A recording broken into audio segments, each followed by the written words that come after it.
Good afternoon, everybody. It's Saturday in February after Valentine's Day, so maybe it's the 16th?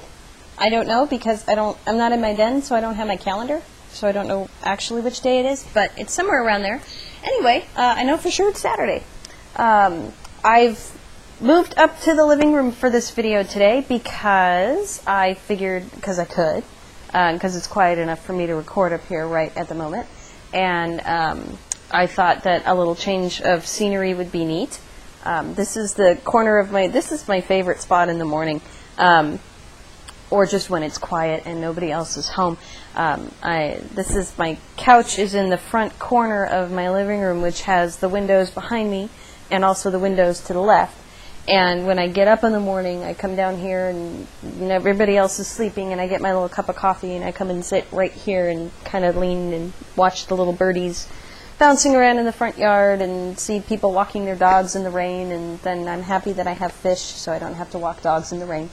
And I just sip my little hot coffee and sit in my big fluffy yellow bathrobe, so that's me most mornings, at least when it's quiet. Otherwise, I take my coffee and hide in the den. So, let's see. A couple of things to talk about.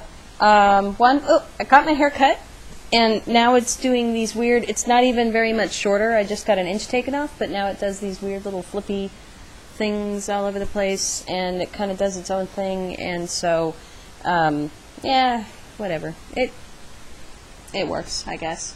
It does its own thing anyway, it always has, so I live with it. Let's see, a couple things to talk about besides the haircut. I went to Gail's class party on Valentine's Day. I ran that. It seemed to go pretty well. A little bit chaotic.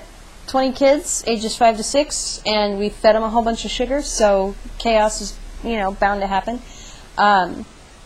I think it went pretty well. There were a lot of parent volunteers. It was organized, but not militantly organized. I didn't have to say, you do this, and you do that, and you do this over here. What I did was I set up the stations and said, this is what this station is, this is what that station is. The kids came in from recess, they all sat down, and the parents just sort of wandered around and did what they wanted to do. So it went really well in that way, and the kids were busy all the way up until the end, which is always a good thing.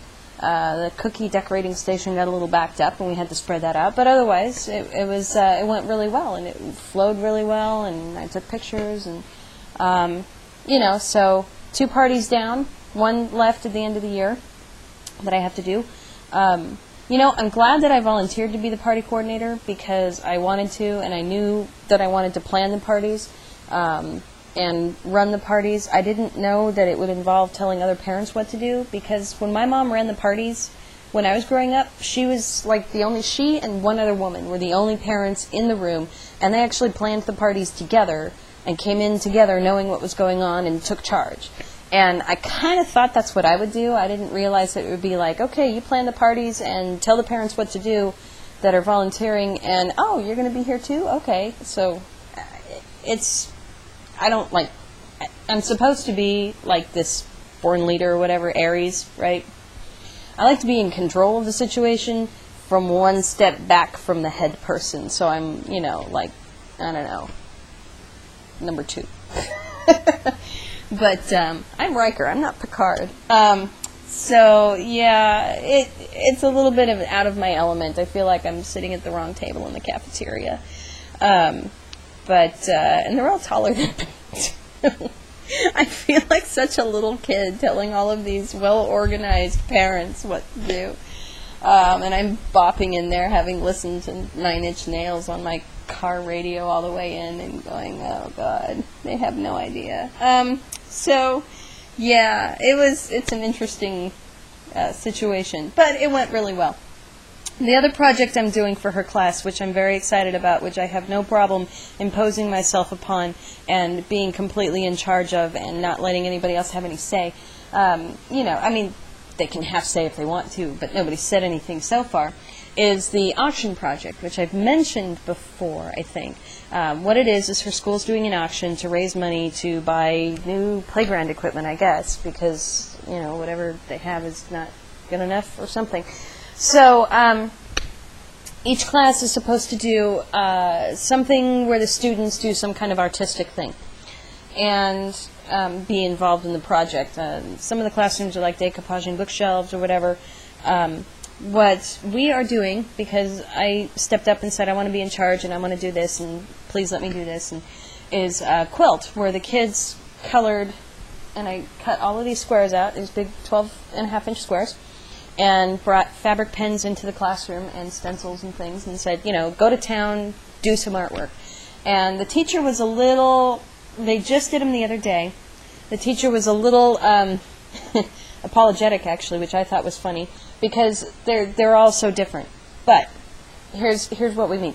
This is like Gail's. She did a stencil of a giraffe, and she put like rain clouds and the sunshine and the grass at the bottom and put her name on and everything. So that's one example. Some kids filled the whole square where they did a stencil and then they drew extra pictures around it, and that's wonderful. Some kids, and there's a few of them that did this, just went like crazy, just doing all kinds of designs and everything. So the teacher was handed them to me and said they didn't quite turn out, they're not all just like one stencil with one picture in the middle or anything. And it's completely fine because they're all the same. Oh, this is an example of a really just understated, just a tree. And it's beautiful, but she did a great job of coloring. But they're all, the thing is that they're all the same color palette, which is what's important. It's all hand-drawn, same color palette. Those are the two things that you need, right? And then I went today to the fabric store, yay, fabric stores, and got some calico prints that are the same color palette, okay? Not all the same print, but the same purple, yellow, green, pink, and just the same color palette as the pens, and it's all little tiny, small-scale design. If you quilt or you work with fabric, you're going to understand what I'm saying here. If not, you're going to learn something new. What I'm going to do is each square is going to have sashing around it in a color that matches or complements what's going on inside, and then those squares are all going to be put together. So it's going to be a little bit chaotic with different colored sashings around each square, but it'll all come together because I have one color border, which is blue, and it's going to be like that, and go all the way around the edge with the swirly design, and I'm going to quilt the swirly design all the way around the border, which I haven't done a swirly design like that.